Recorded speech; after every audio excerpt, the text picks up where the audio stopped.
Hello class, welcome back to your online class. So in our previous class, last class, we were discussing chapter 5, light. What is light? What are the different sources of light? Classification of light on the basis of sources, right?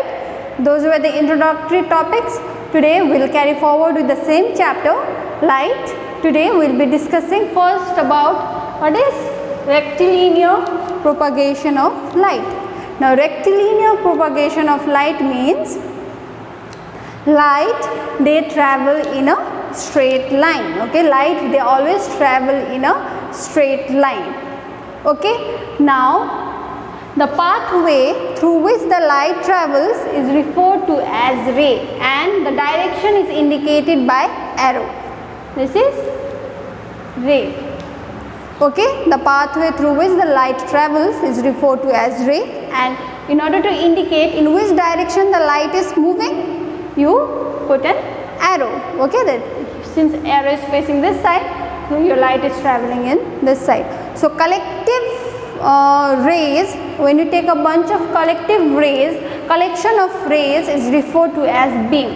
For example, let's say few more rays are here. So collection of these rays is referred to as beam. These are parallel rays. Okay. So collection of ray is referred to as beams. Okay. So here you can see the example of a parallel rays. So and next other, if they are moving in a meeting at one point like this, this is referred to as a convergent beam. Okay. Next, I will explain you one experiment which will make you clear that light always travels in a straight line. Okay. I will be discussing one simple experiment which you can carry out at your home also. It is a very simple experiment. The materials required are easily available at your home. Okay. What are the materials available? Required, you need one candle. Okay. You need one straight pipe. You need one bent pipe. Okay. Now what will you do? And you keep one fixed table upon which you will stick a candle like you can see in the picture. Okay. First, what will you do? You will take a straight pipe. Okay. The end of one of the straight pipe you will place it near the candle. Okay. And another end you will place it on your eyes in order to see the light. Okay. Will you be able to see the light? Yes. The light rays, since it's straight pipe and you know that light rays travel in a straight line, so it will reach your eyes. The light rays will reach your eyes and you will be able to see the candle beam. Okay. Now next, in the same setup where you have fixed a candle, in next what will you do? You will take instead of taking a straight pipe, you will take a bent pipe. Okay. So, and you will place one end of the bent pipe similarly as that of before near the beam of the candle, okay, and another in your eyes in order to view the beam. Will you be able to visualize the light? No, you will not be able to visualize the light because light travels in a straight line, and here since it's bit curved, your pipe is bit curved or bent, so your light will not be able to reach your eyes. I want you all to do this experiment at your home. Okay, it's a very simple experiment which you can easily carry out, but do it under your parents' supervision. Okay, lighting of the candle and placing it on the table, do it under your parents' supervision. Okay. So this is a simple experiment which will prove that light travels in a straight line. Okay. Okay. Have you seen your own shadow?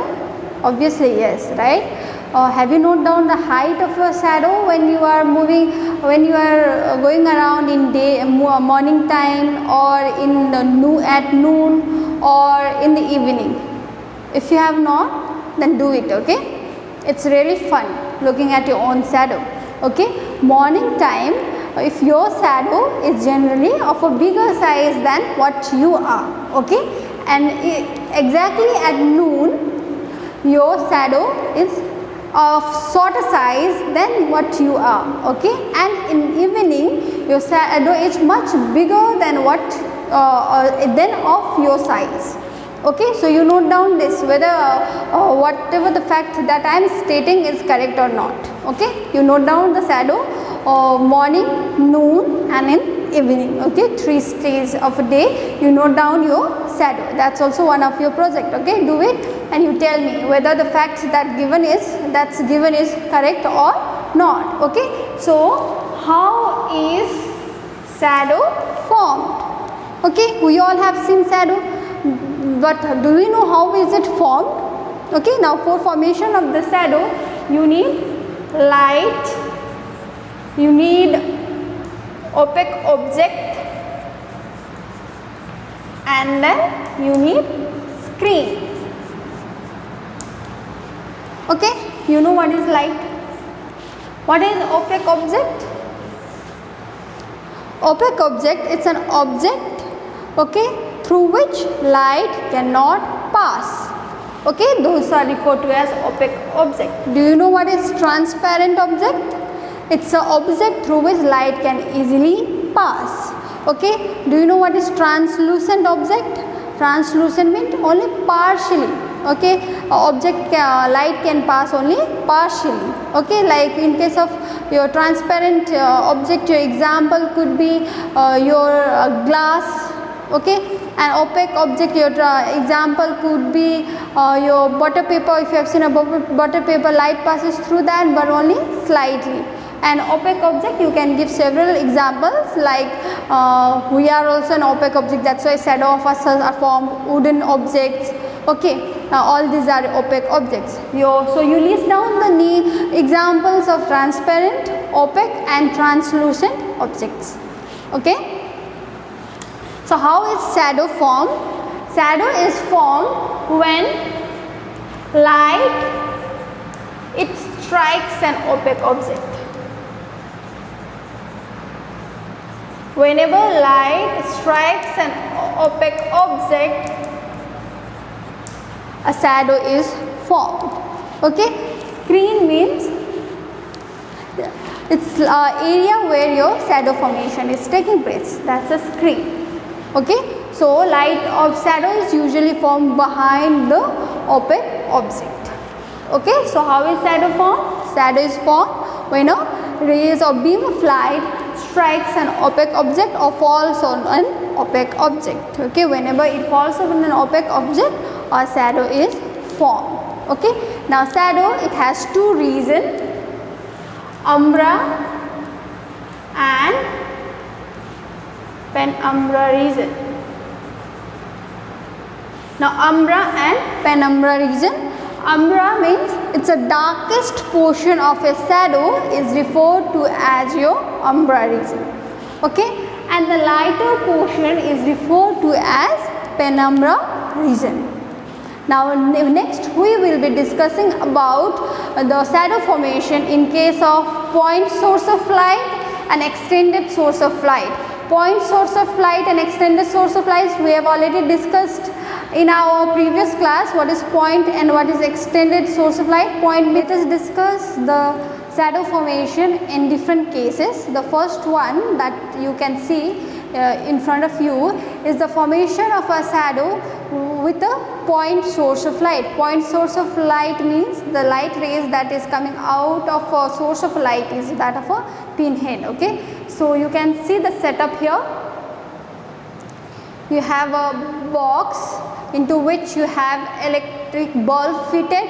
Okay, but the light rays that's coming out of the box, you can see only a small space is there through which the light rays is coming out. Okay, then you have an opaque object. Here you have taken a ball. Okay, and then you have a screen. The shadow formation that's taking place is that of a same shape of that of a ball or an object. Okay, and you can see just the dark patch. That means you will be able to see only the umbra region in this case. Okay. Okay, so next case is image formation by extended source of light. Okay, we know what is extended source of light. So you have your electric bulb fitted. Similarly, you have an opaque object and then you have a screen. When the light rays passes through this opaque object, as we know that shadow formation takes place when light rays strikes the opaque object. As we know, the light rays cannot pass through the opaque object. Okay. So what is happening here? On the screen, the shadow formation of an object is taking place, but here through extended source of light, whenever the light rays passes strikes an opaque object, you can see both the umbra and the penumbra region.